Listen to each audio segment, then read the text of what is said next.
Good morning, everyone.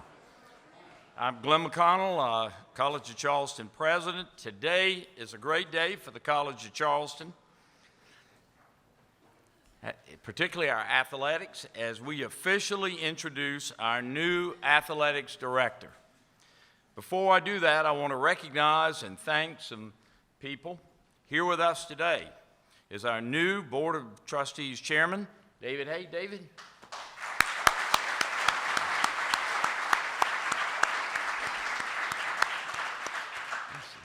We also have two of our trustees, Jeff Schultz and Randy Long. Would y'all please stand?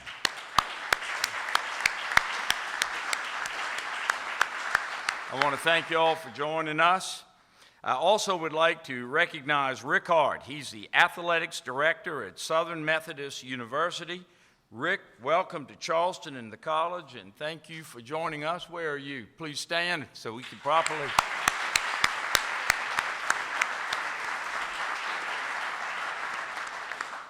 I also want to extend my thanks to the search committee for their hard work and their dedication during this period, especially Steve Osborne. Steve, please stand. We want to thank you for the great job that you did. You and your committee did a remarkable job. Y'all helped us identify the right person for this position. I and our entire Cougar family are extremely grateful to all of you on the committee for your service. Thank you for everything you've done here at the college. We now begin a new chapter of Cougar athletics, which will see our continued success and even more championships.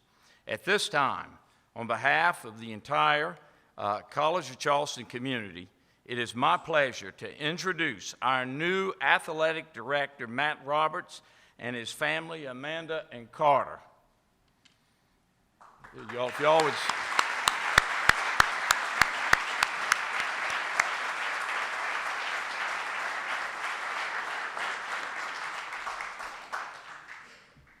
Matt, we are pleased that you are taking the helm of the Cougar Athletics. Listen, you will bring new energy, you'll bring new ideas, you will ensure a continuity of excellence and strong performances in the Colonial Athletic Association, and of course in the NCAA. Your exemplary career, we looked at it, and it's exemplary. In athletics, at Oklahoma, and UNC, and most recently at SMU, as Deputy Athletic Director, reinforces your thorough understanding of collegiate sports and what it takes to build a successful athletics department. Your talent in managing various aspects of the NCAA competitive sports, as well as ensuring the health and the well-being of the students, athletes, will be a great asset right here at the College of Charleston as we move to the next chapter of Cougar athletics.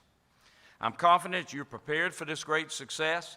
I'm certain our student athletes and coaches, they'll all rally around you and will continue to excel both on and off the field as a result of your strong leadership, your experience, and your enthusiasm for collegiate athletics. As anyone affiliated with this world-class institution, the College of Charleston will tell you, our campus community is a tight-knit group of students, faculty, staff, alumni, and supporters who have set a standard of excellence for themselves and for the entire university. We're all on the same team, and we will be rooting for you as you and the athletics department work to raise the prominence of College of Charleston athletics. Our programs and our fundraising efforts are going to reach new heights. With that, it's now my pleasure to turn it over to our new athletics director, Matt Roberts. Matt?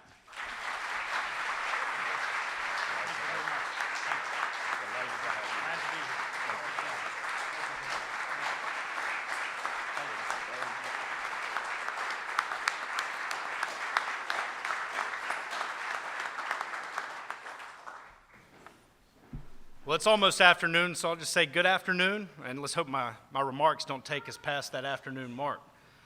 President McConnell, thank you very much for those kind remarks. It's truly an honor and a privilege to be here with you today in a great city and on a great college campus. My remarks today will be brief, but before I begin, there's a lot of people that helped me get to where I am today. So please bear with me while I thank some very, very important people in my life. And I can't start without thanking my parents, Patty and Jean Roberts. They live in Williamsburg. They're unable to be here today. But my mom and dad, just like all of you, that's where it starts, that's where it ends for me. I've truly been fortunate to be associated with a lot of great advisors, mentors, and industry leaders, namely Joe Castiglione, the athletics director at the University of Oklahoma, former AD at the University of North Carolina, Dick Bedour, former VCU and Minnesota AD, Norwood Teague, and my good friends Rich and Muriel Shoebrooks, who live up the road in Pawleys Island. Rich used to work for Nike and was a former NBA scout. I want to thank all my friends in Dallas, the SMU community, some of which may be watching online today. Work with a great group at a great university at SMU. And as I was looking at this position, there are a lot of similarities between SMU and the College of Charleston, and that's what really excited me about being here. But to the university administration, the faculty, the students, the coaches, the staff, the donors, the fans, and especially Dr. Turner, I want to send a heartfelt thanks to the SMU community. One person that's here today, Rick Hart. Very grateful for you, Rick. You and Allison and your kids, I can't thank you enough. Bear with me. This man is, thank you. This man has taught me more about the profession, but mostly how to be a great father, and how to be a great man, and how to lead a university, and how to champion the student athlete. Rick, thanks for everything you've taught me, and thanks for being a great godfather to our son, Carter. And finally, I want to thank Daniel Parker, the Parker Search. I know President McConnell thanked a lot of those that were involved in the search process, so thank you to Parker Search and the way that they ran this search process. Steve, thank you for doing a great job of leading the search committee. The athletics staff, the head coaches, thanks for taking the time to meet with us. I see Earl and some others here. Thank you guys for being here today. And then thanks for the President's leadership team for taking the time to visit and share your story about the college. It was truly a great selling point for why I'm here today. And finally, President McConnell, thank you again. The Board of Trustees, thank you for showing faith in me and choosing me to lead this great athletics department to new heights. So again, I couldn't be happier to be here with you today. And I said I'll be brief, and I promise you I will. First, let me tell you a little bit about myself. I'll try to stick with it again, but behind every man stands a great woman, and I have one here, and my wife, Amanda. Amanda, could you please stand?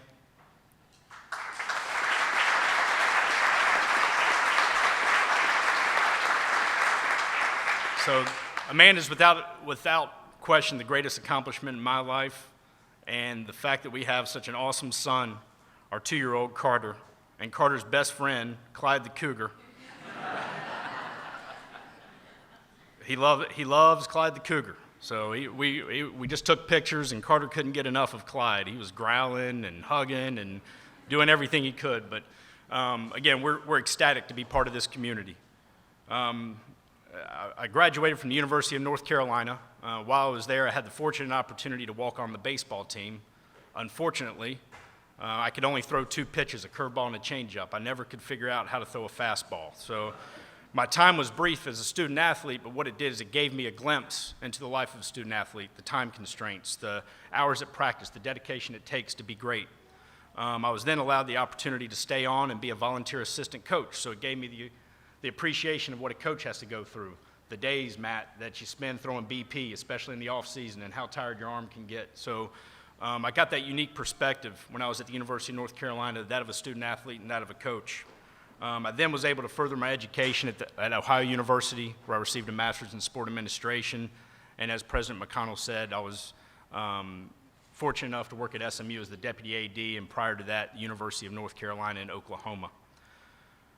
I want to share with you 3 points today that kind of shape my belief and my vision for the College of Charleston and what we will focus on. First thing that we'll do is we will embrace and we'll foster greatness in all that we do. The second, and probably the most important thing we'll do, is we will constantly focus on the student athlete. And third and finally, we will get out to the community and we will engage our community, both the campus and Charleston communities abroad. As I mentioned, my first message is that we'll embrace and foster the same spirit of greatness in all that we do, all in support of the educational mission of the college. During the interview process, I had the opportunity to visit with a lot of individuals, and I sensed this deep passion for the college, this deep tradition, this deep pride. And with talking with President McConnell in particular, I was attached and reaffirmed that he is committed to greatness, not just academically, but athletically as well. Everything we discussed, I could sense his natural comfort level and his concept of greatness, and it really meant a lot to me.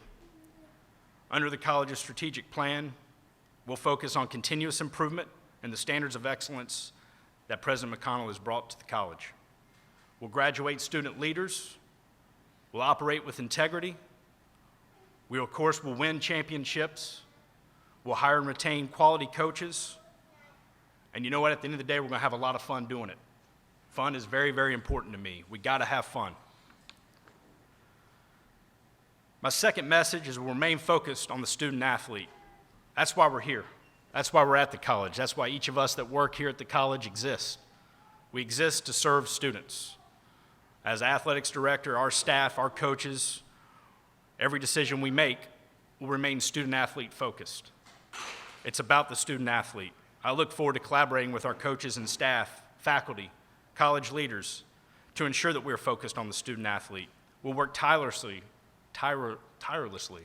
and with great passion to give our student athletes the resources necessary to earn a meaningful degree, compete for and win championships, and become leaders in the community. My third and final message is that we'll engage our campus and Charleston communities.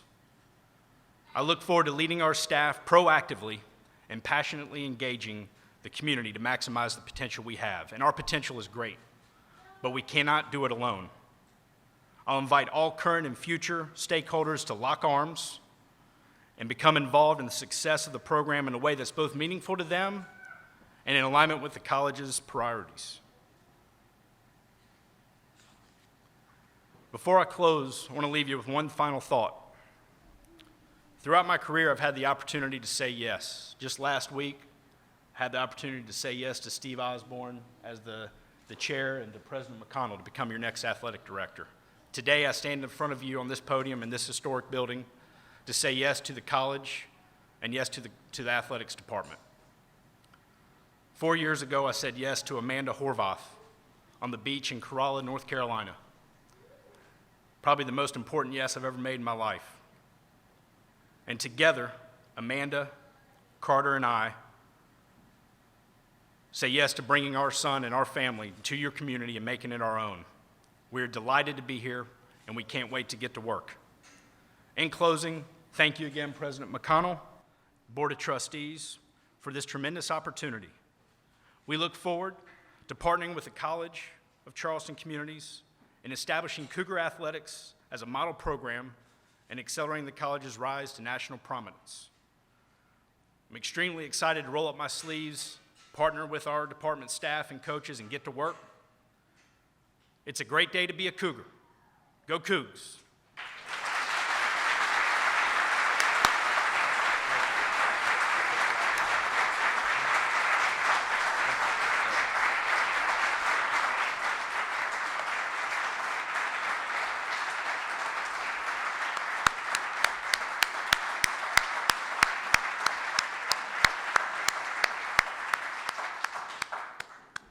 Tell me, wasn't he the perfect choice for the college? Again, I want to thank everyone for coming today. Today truly begins a new era of excellence for Cougar Athletics. I hope that you will stick around for a meet and greet in this room at the conclusion of today's events in a few moments. Media interviews will begin shortly after the meet and greet right over here in the Randolph Hall boardroom. Thank you. and have a wonderful rest of the day. And again, go Cougars.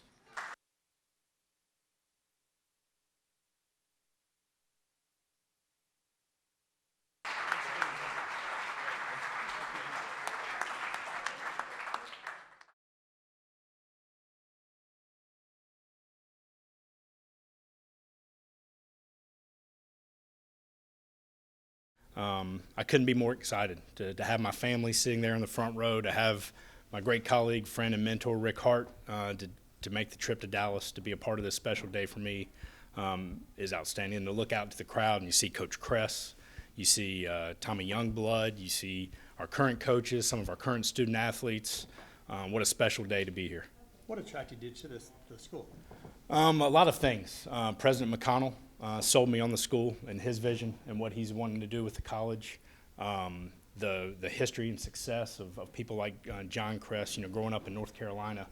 I was there when he beat the Tar Heels in Charlotte at the old Charlotte Coliseum, and I know that there's special things that have happened here, and there's special things that can happen. And when you combine the community, where the college is located, the vision that the college has, the access to resources, and then the coaching staff that's in place, extremely tremendous amount of potential. And to be able to come in and lead that and manifest the passion that exists into the positive energy to bring on victories and win championships and graduate students, why wouldn't I want to be here?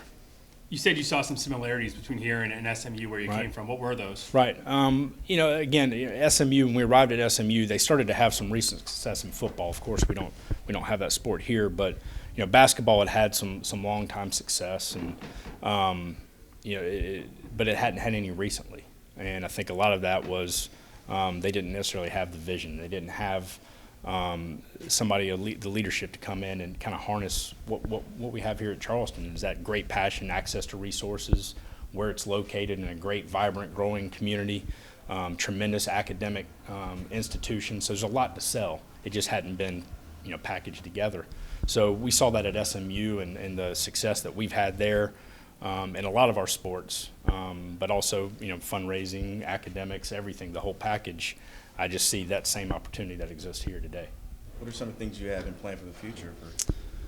Well, first I got to find a house. That's number one. Making sure our family's situated and we move here and all. But I'm going to do a lot of listening and learning to start off.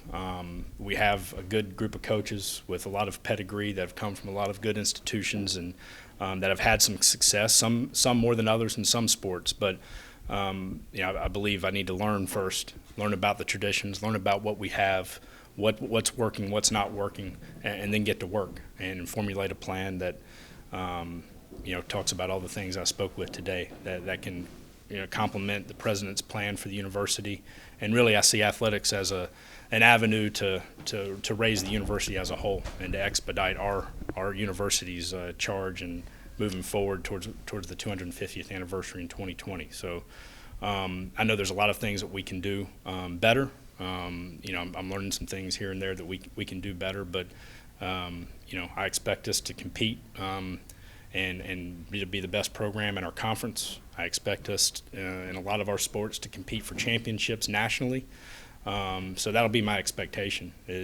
I want every one of our programs to be the leader of the CAA. I want every one of our programs to have the resources to win championships in the CAA and beyond. And that'll be my goal, and that'll be my charge to our staff and to our community. Last couple places you've been have really relied on football a lot. They've had really big football programs. How different is it coming to a program that doesn't have that to fall back on, and how does that make things different for you? It's all the same. It's all the same. The whole national landscape these days when it comes to football, it's there continues to be a greater and greater divide between the Power Five and the other group of five institutions. So if you're not in that Power Five, and even if you're in the Power Five but you're at the lower half, it becomes difficult to compete and to have the resources to compete. So, coming to Charleston, not having football did not impact my decision whatsoever. I see it as a positive. I see it as, and a lot of that is because we have the sports, all 19 of them, that can compete for championships. You look at baseball and what's been done up the road and at Coastal Carolina. You look at the tradition of the CAA in basketball. sending teams like George Mason and VCU to the Final Four. Our golf programs, our tennis programs can all compete for national championships. So at the end of the day, it's about giving the student athletes a tremendous experience. And they're going to get a great education graduating from the college.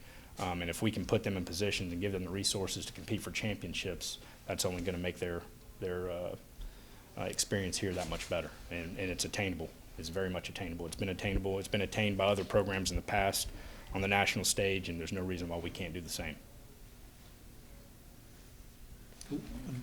Just curious, you have Yeah. 2 months before you take over here. Mhm. Are you still with SMU, or I do you am. have? I am. So I'm still with SMU. You know, the difficulty is the month of November is if you could pick one month, that's the busiest month in the college calendar from a sports standpoint. College athletics is the month of November.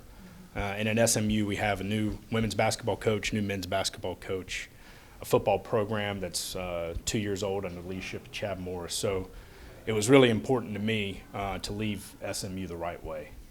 That was very important to me throughout the process. And leaving in the middle of November with basketball season starting, it just wasn't the right time to come that quickly during that time period. So, but doesn't mean I won't be focused on Charleston and won't be working on things and making phone calls with donors and meeting the right people and looking at areas that, you know, as soon as I hit the ground running on Monday, January 2nd, that I'm up to speed on everything and I can begin charging forward with making this place great.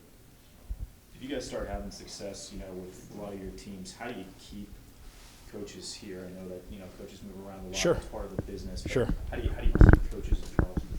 Well, again, it's a great place to live and raise a family, first and foremost. But you also, it's okay if the College of Charleston loses a coach to a better job. I'm okay with that. That's fine.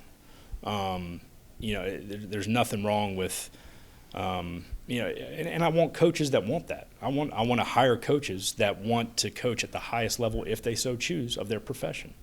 I don't want, you know, coaches that are just complacent and happy where they are. And if College of Charleston can provide that and can provide a coach an opportunity to compete on the national level and accomplish all their goals, that's great, and that's what we want. But the reality of it is, at the end of the day, you know, finances, if a coach has an opportunity to go and coach at one of the top programs in the nation, we're not going to be able to compete with that, and that's okay. That's okay. That's what we want, because that means that coach has, he or she has done great, and they've left the program in a better spot than they found it. And that's why I'm here, is to go hire that next person that can keep that growing and prospering. So, you know, we will always do everything we can, and I said in my statements, to hire and retain the best coaches in the country to the extent that we can. But when you have limited resources, you know, it's okay if a coach leaves for a better job and a great job. That speaks volumes to Charleston and what we're building here. Any favorite food spots thus far in Charleston? Hall's Chop House, #1. So Billy and Tommy, I've gotten to know them a little bit. Tommy was at Del Frisco's in Dallas, so I've spent a little bit of time at Hall's. I'm willing to take recommendations. I'm a foodie. So Dallas is a foodie place, just like Charleston is. So I love sweet tea. I'm glad to be back in the land of sweet tea. Glad to be back in real barbecue, not this beef brisket stuff in Dallas, although it's very good. You know, I'm a Carolinian by birth, and so I'm glad to be back. And we won't debate the South Carolina, North Carolina style of barbecue. I won't go there on day one. But no, I'm a foodie. We love seafood. We love to grill out. We love to cook. So you'll see me at all the hot spots. My wife and I. At your house. Yeah, always. So now my wife and I, we always make a point in Dallas. It's very similar to Charleston. Not a whole lot of chains, a lot of locally owned, you know, good restaurants. So we do what we can to try to hit all the hot spots in Dallas. So we're going to do the same thing here, I'm assured.